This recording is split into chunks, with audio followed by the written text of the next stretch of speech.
Do you know what the burden of proof is in a civil case here in the state of New York? You don't? Come join me, I'll share it with you. Hi, I'm Gerry Oginski. I'm a New York medical malpractice and personal injury trial attorney practicing law here in the state of New York.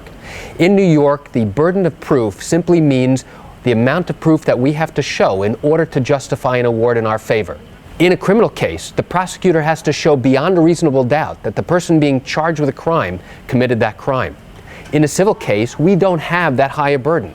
Instead, what do we have? We simply have to show that we are more likely right than wrong. What does that mean? It means that we have to tip the scales just ever so slightly more than 50%. So literally, jurors don't have to sit in court for weeks and weeks trying to figure out whether or not we have proven our case with 100% certainty. Instead, we only have to show that we're more likely right than wrong. And as soon as we do that, the jury is then required to award a decision in our favor. Now, how is that different from the criminal case and the burden that the prosecutor has to show? It's a significantly different burden. And one of the important things that we do during jury selection is explain to the jury the differences, because most people come into court having never participated in a jury trial before. The reality is we only have to show that we're more likely right than wrong. And I asked jurors, I said, are you aligned closer with the person who thinks it's okay that we don't have to show with 100% certainty that what we are saying is true?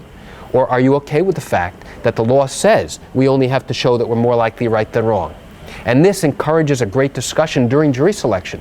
And once the jurors recognize that they don't have to sit there and figure out with 100% certainty, then they understand that the burden of proof in a civil case involving an accident, involving wrongful death, involving a medical malpractice case, is only that we're more likely right than wrong. And once we do that, they're required to award a decision in our favor. So why do I tell you this information? I tell you this information because chances are you want to learn how the legal process works. You want to learn information about your potential matter. Well, what I encourage you to do is pick up the phone and call me. This is what I do every single day. And you can reach me at 516-487-8207 or by email at lawmed10@yahoo.com. I'd be happy to talk with you. And I'm Gerry Oginski. Have a great day.